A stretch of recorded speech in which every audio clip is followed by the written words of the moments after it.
smaller runways are where there are restricted operations with the load penalty only, and which is very much thoroughly followed by the regulator and the airline operator also, so that safe operations happen at the Patna airport. And whenever these kind of incidents happen, they are properly investigated and ensured that the next time these kind of incidents don't happen. But when it comes to the futuristic solution on having wide body operations and having long overhaul operations from these areas, then it is proposed to have a new airport only, greenfield airport. But as this airport is restricted, and if you want to expand the runway also, it is physically impossible, because there is railway track on one side and there is a clock tower on the other side, and without the land you can't expand the runway also.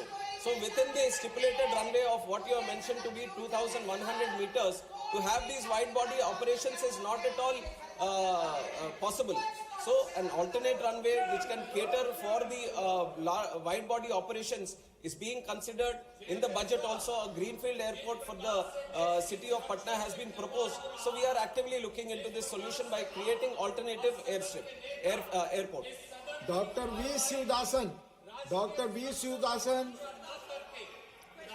Dr. V. Sivdasan, yes, you have a question, yes, sir. Supplementary. Yes, sir. It relates to Patna Airport. Yes, sir. My question is related to the Patna Airport. Sir, my question is related to airport, sir. Yes, Patna Airport. In his answer, our respected minister says the commercial viability of the functioning of airport. My question is, sir, the commercial viability. The word commercial viability. In my hometown, one airport is there, Kannur Airport. There we have requested the government continuously, not only from our party and the parties and the government of Kerala requested the point of call status, sir. But they are not ready to allow the point of call status. If the theory of commercial viability is there, then why they are not allowing the point of call status? I requested you, its question relates to Patna. If I am ministers, expecting the answer from if minister considers, he can reply. Favorable answer I am expecting. Please. Honorable member has been time and again requesting this point of call for Kannur Airport, sir. But if you had heard my answer, which I have answered before, I have mentioned that the first is to have the point of call in the air service agreement with that country. Only then the commercial viability comes into it. It's not the other way around, where the country works out the commercial viability and then looks at this. Let him reply. Only ministers reply. On the specific issue, sir, Kerala is the only state where 3 airports already have point of call. 3 airports already have point of call, and this is the 4th airport which is coming for discussion. And there is an option for our Indian aircraft operators to fly from Kannur to any destination. It is all open. Only for the foreign carriers to come to that place, you need the point of call. So there is no complete restriction as such that without point of call, you can't travel internationally. The Indian airline operators can travel to these destinations. And you also have to keep in mind, sir, that the point of call is given between the geopolitical relations is also taken into account between these 2 countries. And you have to see that India has so many airports now, you can't open all the airports to point of call, and you can't fly to 1 or 2 destinations in that country also. These are certain things that we also have to keep in mind, that when you want to open a country to all the locations, then you have to have an equal level playing field. And for Kerala airport, you already have 3 points of call, and definitely if the time arises, and if the need arises, and if both the countries agree, then we will keep it as a point of call. Thank you. Last supplementary on question number 1. माननीय धर्मशिला गुप्ता जी. धर्मशिला गुप्ता जी. आपका आभार. Thank you, sir. I am grateful to you, sir, for permitting me to ask the question. Surat and Ahmedabad in Gujarat, they are the main cities. Lakhs of people go from Bihar for employment. They are settled there in Surat and Ahmedabad. Most of them, their families live in Bihar. Through you, sir, I would like to ask and request the Honorable Minister, what is your question? Sir, I demand that there should be a direct flight there is only one flight, sir, and there is a need to increase this number to 2. This is your suggestion or question? Forward it to the airlines. Thank you. So now we move to question number 2. Mani Shri Ashok Rao Shankar Rao Chauhan. Mani Mantri ji. Will Minister, question number 2. First supplementary, answer Mani has been Ashok placed on Rao the table. Shankar Rao Chauhan. First supplementary. Honorable Chairman, sir, the incident involving the London-bound Air India flight in Ahmedabad is extremely serious, and it is imperative to determine the exact causes of this incident to ensure passenger safety. What caused the fuel supply to the engines cut off is an issue which still remains unresolved. We all know that the Boeing 787 Dreamliner is an aircraft heavily reliant on electrical and electronic based systems. This is the background of the entire issue. And one may recollect that on January 17, 2019, a Boeing Dreamliner operated by Japan's All Nippon Airways flying from Tokyo, Haneda to Osaka experienced an unexpected engine shutdown after landing, suspected to be caused by a software or computer glitch. In the light of this precedent, has any clarification been sought from Boeing, the engine manufacturer, GE Aerospace, Genex, and Honeywell, which provides avionics, propulsion systems, landing systems, cockpit and cabin electronics, and various components for this aircraft regarding the Ahmedabad incidents? And also, we understand that a number of airlines world over have grounded their Boeing 787 Dreamliner fleets after the Ahmedabad air crash. So I would like to know from the Honorable Minister that is this a malfunction in the aircraft's electrical system? Could the same issue that caused the electrical failure system also have led to the interruption of the fuel supply to the engines? So all these issues come to the fore. And going by the conversation which was recorded in the cockpit voice recorder, the fuel supplies to the engine was cut off. The recorded conversation indicated that neither the captain nor the co-pilot manually cut off the fuel switch. This raises a significant question. So we would like to know from the Honorable Minister that going by the preliminary report which has just been received, what is the cause of this shutdown of both the engines? Was it electrical failure or electronic failure? Or what are the preliminary findings which would lead us to know the exact causes of these incidents? Thank you. Chairman, sir, the honourable member has asked a very serious and very comprehensive question regarding the incident that has happened in Ahmedabad. Sir, I would like to start by answering that the investigation process, which is according to the international protocol, the norms which were set by International Civil Aviation Organization, where the state of operation should have their investigation body, and we have our own investigation body, which is the Aircraft Accident Investigation Bureau, which got into the investigation process right after the incident with the subject experts into the site, and they have started their process according to the international protocol, and they have involved subject matter experts, all the international necessary people who are supposed to be participating in the investigation, and they have gone through the first set of investigation process, and they have given us the preliminary report. And if you look at the preliminary reports, sir, AIB, as for the first time, so whenever these incidents happen, and if the black box gets damaged, black box is the flight data recorder, which has all the necessary information which gets recorded. And whenever there is a slight damage that happens, it was always, it came to that point, sir, where we were sending the black box outside to the original equipment manufacturer and getting it decoded from that state of manufacture only. And it was for the first time that as a country, India took a stand that the black box which was achieved, even if it was damaged, that the whole decoding process is going to happen in the country, and we have successfully done it in the country also. The AIB has been successful in decoding the entire data which was available, even if the black was from the outer side, if it was looking damaged also. And once the AIB has achieved decoded the data, which was achieved from two different things. One was the flight data recorder, which has the data numbers, and also the cockpit voice recorder, which has the audio, this thing. So all these things, taking out the facts, the investigation process runs on three principles, which is to find out what happened, how it happened, and why it happened. And preliminary report, it is called the preliminary report because it can't address all the things and all the questions that we have right now.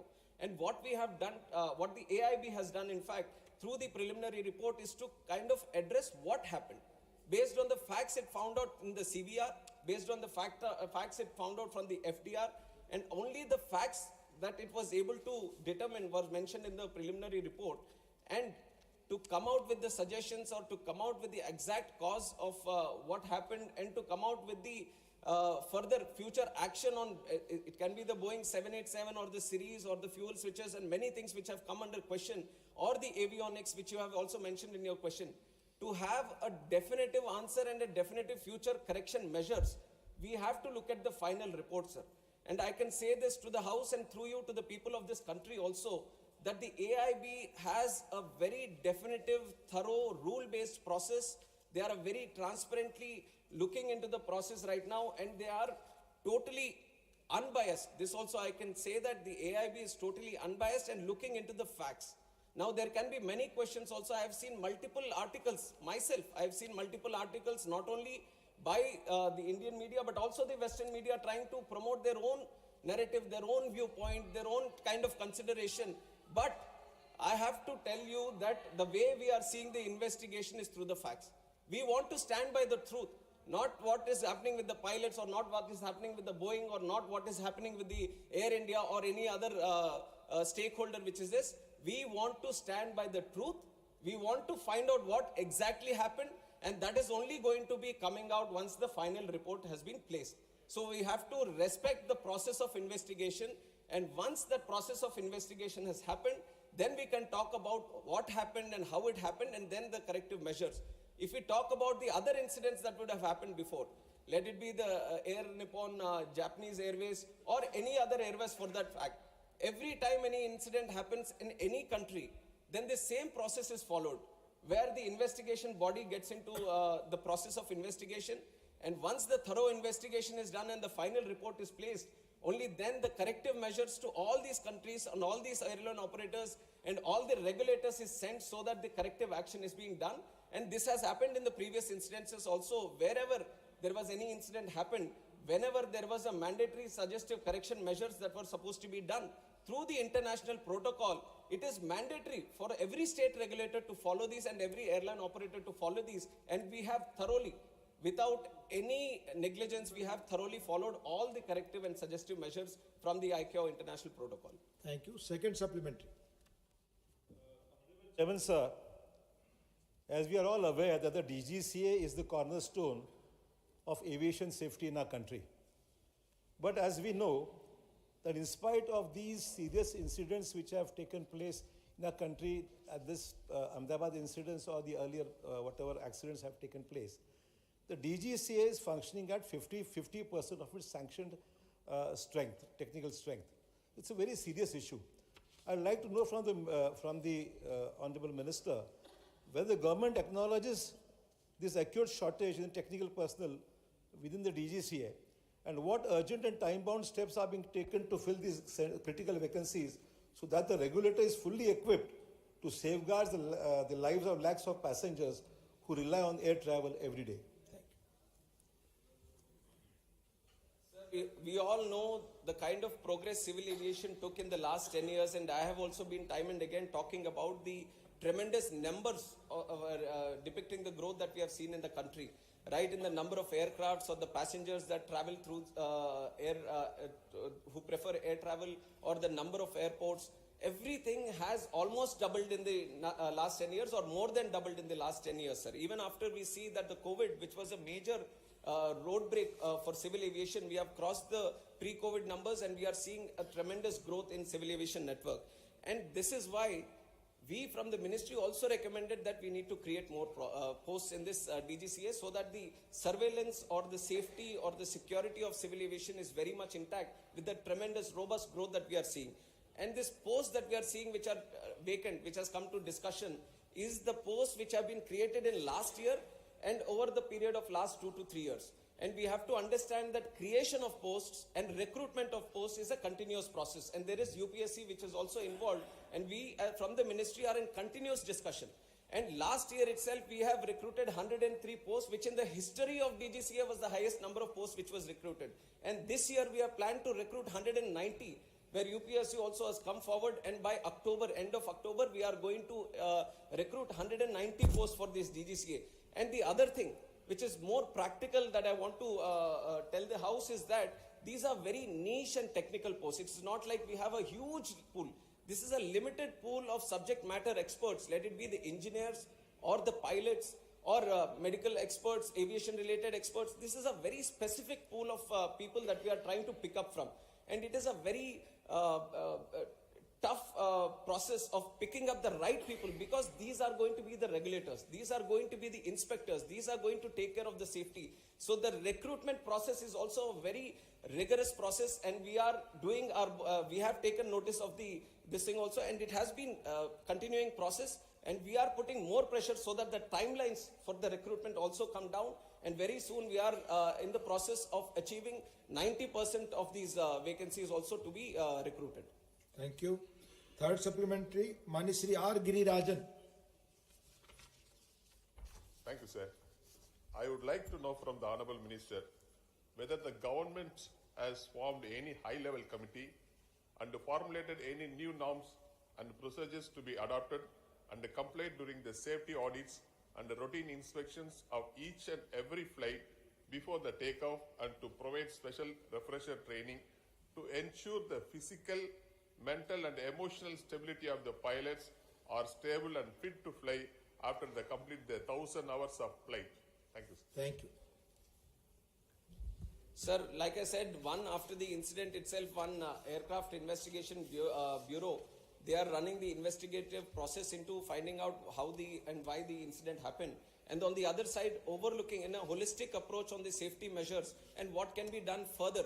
Because not only within the country, we are also trying to study other countries across the world where there might be better safety measures in their own countries. So we have also formed a high-level committee under the chairmanship of Home Secretary, and all important people from the aviation are also participating in it. And they are calling people from multiple sectors who are necessary to give more suggestions regarding this. And it is an ongoing process, sir. It was formed right after the incident, and it has got a timeline of 3 months so that they can have multiple meetings within this. And the question which has been put up by the honorable member is also discussed within that committee, and we are all hoping that they come up with some good measures. We already have very robust safety mechanism in the country. We all have to be aware of this process, that it is not that something extravagant or something outside the box is required for the country. We have a very good safety mechanism. Today, if you look at the numbers, today domestically there are 2,909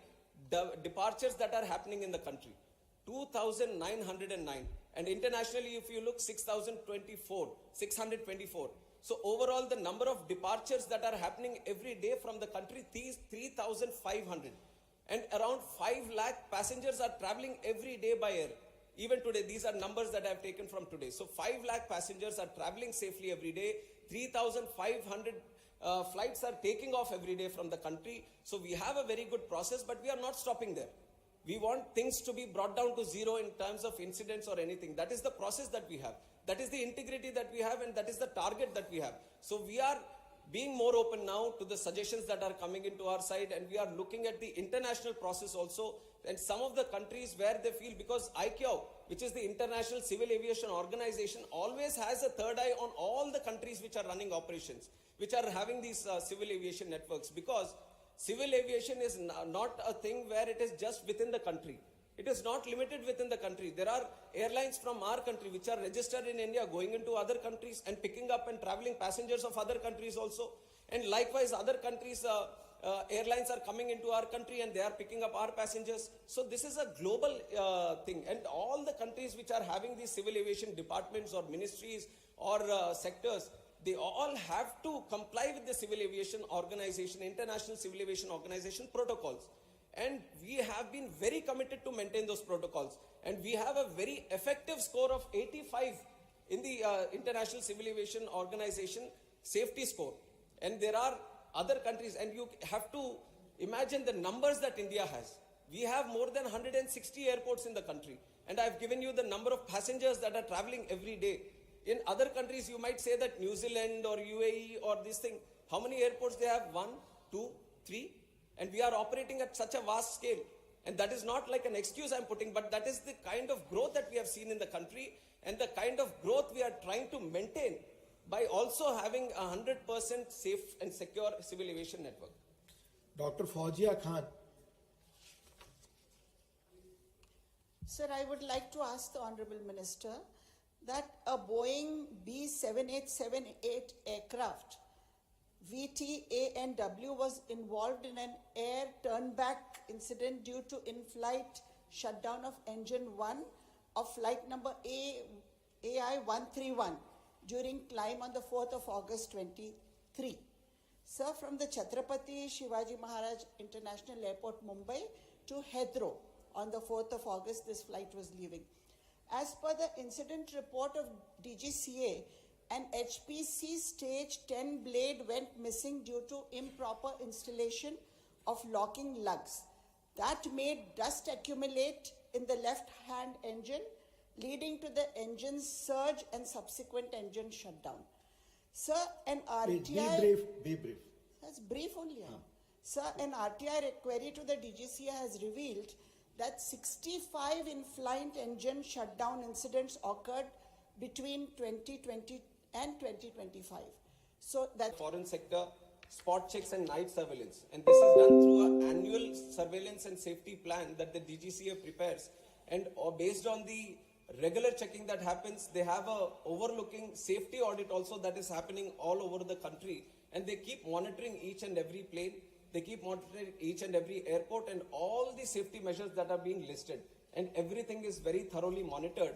And whenever these kind of incidents happen, let us say there is an in-flight, some engine malfunction that has happened. And these, you have pointed out to one specific aircraft where there seems to be a one specific issue. But there are multiple kinds of issues that can happen. Some may be due to the weather, or some might be due to bird hits that happen. So there are multiple unpredictable and weather related issues also that are there. Everything is properly taken into account. But for that, to ensure that the operations are still safe, even if it is mid-flight journey or on the ground, any incident that is happening, there is a thorough protocol. And it is not that we have invented the protocol or we have invented the safety process. There is a process that the original equipment manufacturer, suppose the Boeing is making the plane, Boeing itself has to list out what all safety measures that has to be done. And on top of that, the FAA, which is the state regulator of that country, it also goes through a process of seeing the design, the maintenance and manufacture. It comes out with the process. Then there is the International Civil Aviation Organization, which overlooks all this, and it comes out with the process. And once that plane is coming back to our country, our state regulator, which is the DGCA, it goes through all these processes, and if mandatory, add some more processes from its side, so that every single flight before it takes off goes through a specific maintenance based on the line maintenance, base maintenance, engine maintenance. Everything is properly checked from the pilot also. Before taking off, pilot also on ground, he goes around the aircraft and checks all the things. Aircraft maintenance engineer also does another checking. After robust checking and properly jotting down what is happening with the aircraft, only then looking at the rules and procedures. If the aircraft is good for taking off at that time, only then it is supposed to be taken off. So all the processes are thoroughly listed, and we, on behalf of the ministry and from the regulator DGCA, we ensure that there is no negligence and there is no incompetence on any of the processes, and everything is very thoroughly monitored. And if anything occurs also, and if there is anything which occurs due to negligence, then we take serious action on both the operator and any necessary person, and we impose penalties, suspensions. All the process of enforcement is also duly listed. Thank you. Last supplementary on this question. Mani Satnam Singh Sandhu.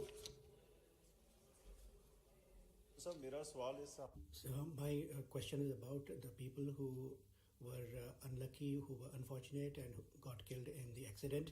Those who got killed, nothing can be compensated for that, but something can be done for the families who were there, next of kin.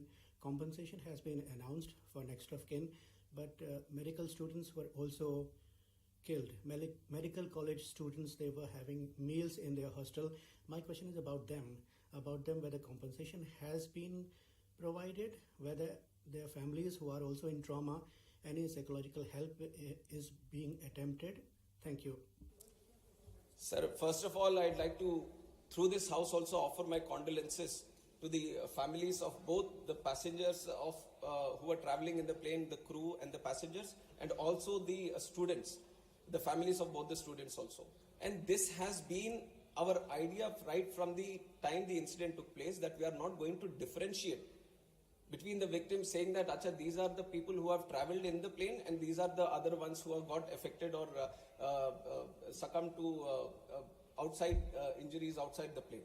And all the support that is being extended to the victims of the families inside the plane, the same assistance is being extended to all the families of the people, students who have died outside also, sir. And the compensation also equally, they have also been taken into account and they are being provided the compensation and the necessary support for the future also. Much of this, the responsibility has been taken by Air India, and combinedly, all the people, both in flight and off, everyone is being taken care of, both from the family side, and all the compensation is being equal. And this, not only in terms of compensation definitely equal, but in terms of assistance also that we are trying to provide from the government side, there is no difference. We are keeping, both are being taken into account in the same process. Question number 3, Srimati Rekha Sharma ji. माननीय मंत्री जी. Honorable Minister, please. पहला supplementary. First supplementary now. Sir, through you, I would like to ask Honorable Minister, sir, whether the government has undertaken